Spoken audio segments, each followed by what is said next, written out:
আসসালামু আলাইকুম। শেফা ন্যাচারাল পক্ষ থেকে স্বাগতম।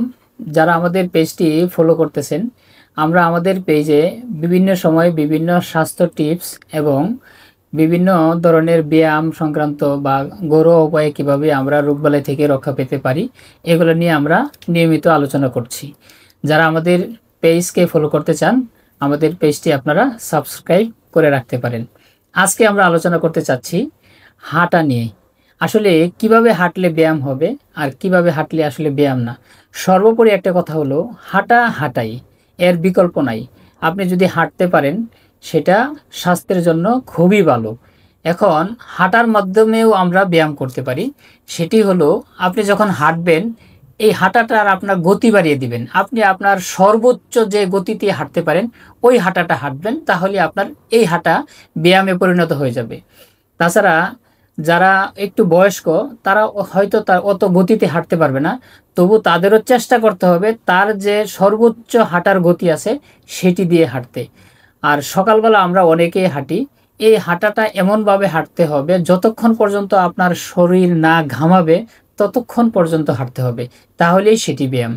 তবে আরেকটি কথা বলে রাখি, ব্যায়ামের মধ্যে অন্যতম ব্যায়াম হলো, আমরা যারা মুসলিম আছি, 5 ওয়াক্ত নামাজ পড়া। এটি হলো সর্বোত্তম ব্যায়াম এবং এই ব্যায়াম আমাদের নবী করিম সাল্লাল্লাহু আলাইহি সাল্লাম বলে গেছেন যে ব্যায়াম, নামাজ সর্বোত্তম ব্যায়াম। আধুনিক বিজ্ঞানীরাও এই নামাজকে সর্বোত্তম ব্যায়াম হিসাবে স্বীকৃতি দিয়েছেন। তাছাড়া আরও ব্যায়াম আছে। যদি আপনি দৌড়াতে পারেন, আপনার সারা অঙ্গের ব্যথা হবে। আপনি যদি দৌড়াতে পারেন, আপনার সারা অঙ্গের ব্যায়াম হবে। আপনি যদি সাঁতার কাটতে পারেন, আপনার সারা অঙ্গের ব্যায়াম হবে। আপনি যদি লাফাতে পারেন, আপনার সারা অঙ্গের ব্যায়াম হবে। এগুলো হলো শরীরের ব্যায়াম। এগুলো যদি করতে পারেন খুবই ভালো। কিন্তু আমরা যারা শহরে বসবাস করি, যারা যান্ত্রিক জীবন নিয়ে চলাফেরা করি, তাদের জন্য আমরা যে লাইফস্টাইলে আছি ওটির ভিতর থেকে আমাদেরকে আমাদের ব্যায়ামটি বের করে নিতে হবে। অর্থাৎ আপনি যদি সকালে ঘুম থেকে উঠে 10 বার 20 বার উঠবস করতে পারেন, আপনার একটা ব্যায়াম হয়ে গেল।